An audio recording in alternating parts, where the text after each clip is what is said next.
This presentation is on the meaning, overview of the calculation, and interpretation of the Pearson correlation coefficient.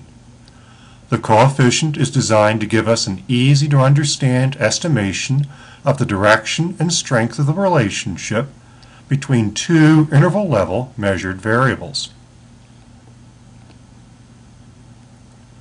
The Pearson correlation coefficient was invented by, surprise, surprise, the British statistician Carl Pearson. Pearson was a very talented fellow. The correlation coefficient seeks to present a measure of association between two interval-level measured variables. It has a defined range due to its formula, and thus defines standards for the direction of the relationship, positive, negative, and zero, and the strength of the relationship, strong, moderate, and weak. Here's the formula.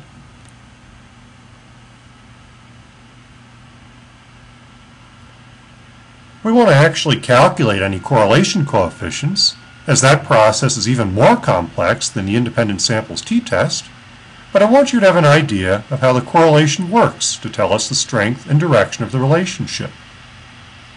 We can see that the numerator of the formula asks us to subtract the mean value from each observed value for the variables x and y, so we're figuring out deviations from the mean value, similar to the standard deviation. In fact, you should be familiar with the dividend of the top part of the formula. X sub I minus x bar divided by S sub x is the z-score for that particular observation of x. And of course, y sub I minus y bar divided by S sub y is the z-score for that particular observation of y. When we multiply the z-scores for x and the z-scores for y, we are noticing whether or not large z-score values for x go together with large z-score values for y. If they do, then large outlier observations for x go together with large outlier observations for y. In other words, they correlate highly. And if smaller deviations from the mean for x go with smaller deviations from the mean for y, then again, these two variables will correlate highly. The remainder of the formula asks us to divide the summed z-score multiplications of x and y by the total number of cases, minus 1, because we're working with a sample of data.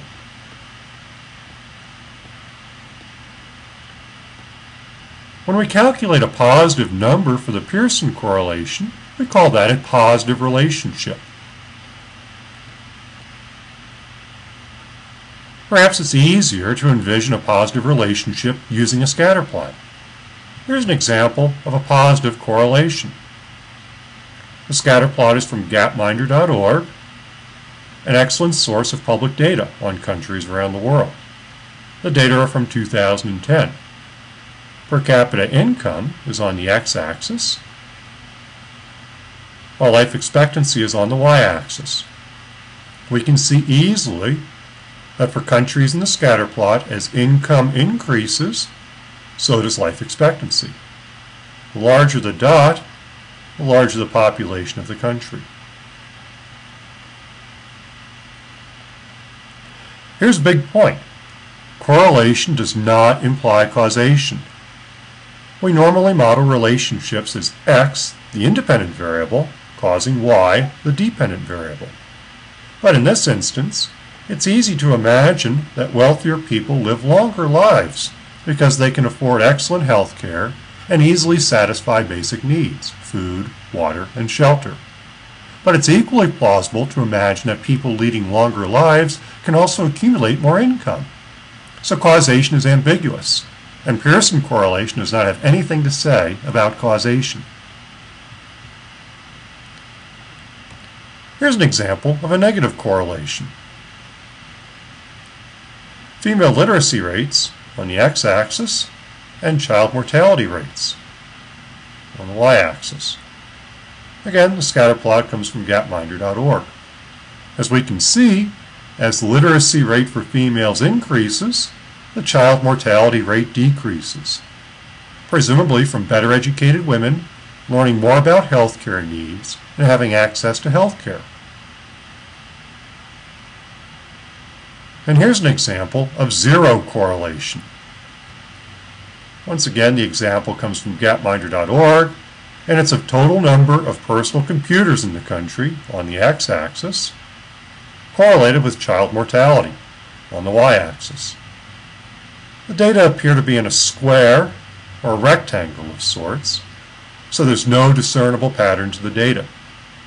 In fact, zero correlation takes several visual forms: a ball, a flat horizontal line, a flat vertical line, and a square or rectangle. The range of correlation is very specific, from -1 to +1.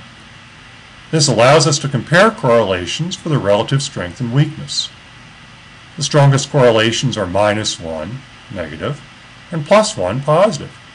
The weakest correlation is 0. The rules for strength and weakness are as follows. Numerically, a strongly positive relationship is anything that is from 0.50 to 1.0. Numerically, a strongly negative relationship is anything that is from -1 to -0.5. Numerically, a moderately positive relationship is anything that is from +0.3 to +0.49. Numerically, a moderately negative relationship is anything that is from -0.49 to -0.3. Numerically, weak relationships are between -0.29 to +0.29. No correlation at all is represented by 0. This concludes our presentation on the Pearson correlation.